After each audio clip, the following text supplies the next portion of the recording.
Assalamualaikum warahmatullahi wabarakatuh. Perkenalkan, nama saya Feliska Ajahra dengan NIM 2481070012. Saya dari kelas PGMI 3A. Di sini saya akan mempresentasikan tugas media pembelajaran sebagai tugas akhir UAS dalam mata kuliah kajian IPS lanjut mengenai media pembelajaran digital, dan yang saya pakai itu komik yang berjudul Pengaruh Gaya di Sekitar Kita. Yang pertama itu ada identitas media.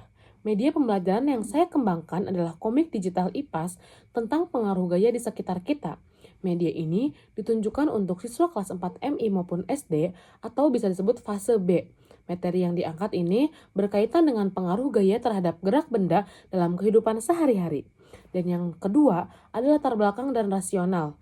Dalam pembelajaran IPAS di kelas 4 MI, materi tentang gaya sering disampaikan melalui penjelasan lisan dan buku teks, sehingga kurang menarik dan sulit dipahami oleh siswa. Siswa juga kesulitan membayangkan konsep gaya secara konkret. Oleh karena itu, dikembangkan media komik digital agar materi disajikan dalam bentuk cerita visual yang dekat dengan kehidupan siswa. Yang ketiga, ada landasan teoritis singkat. Media pembelajaran berfungsi membantu siswa memahami konsep abstrak menjadi lebih konkret. Komik digital ini sesuai dengan karakteristik siswa MI yang menyukai gambar, cerita, dan tokoh. Media ini juga sejalan dengan teori belajar konstruktivisme karena siswa membangun pemahamannya melalui pengamatan dan diskusi. Yang keempat, deskripsi media pembelajaran.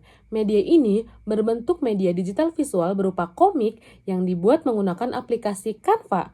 Komik ini terdiri dari 4 panel yang menampilkan tokoh anak-anak dalam aktivitas sehari-hari, seperti bermain perosotan dan pesawat kertas. Untuk menunjukkan pengaruh gaya terhadap gerak benda, media ini digunakan untuk cara guru menampilkan komik, membacakan cerita, lalu mengajak siswa berdiskusi.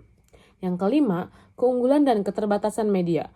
Keunggulan media ini adalah menarik, mudah dipahami, dan membantu siswa memahami konsep gaya secara konkret.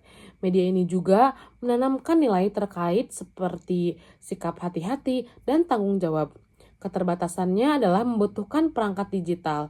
Solusinya, media dapat ditampilkan secara bersama melalui LCD atau layar kelas. Dan yang keenam, ada contoh implementasi.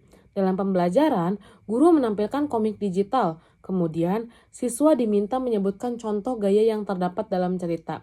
Setelah itu, siswa menarik kesimpulan bersama tentang pengaruh gaya dalam kehidupan sehari-hari. Dan yang terakhir itu, sebagai kesimpulan, media komik digital IPAS ini dapat menjadi alternatif media pembelajaran yang menarik dan efektif untuk siswa MI. Diharapkan media ini dapat meningkatkan pemahaman siswa terhadap materi pengaruh gaya serta menumbuhkan sikap positif dalam kehidupan sehari-hari. Mungkin cukup sekian dari saya, kurang dan lebihnya mohon dimaafkan. Billahi taufiq wal hidayah. Wassalamualaikum warahmatullahi wabarakatuh.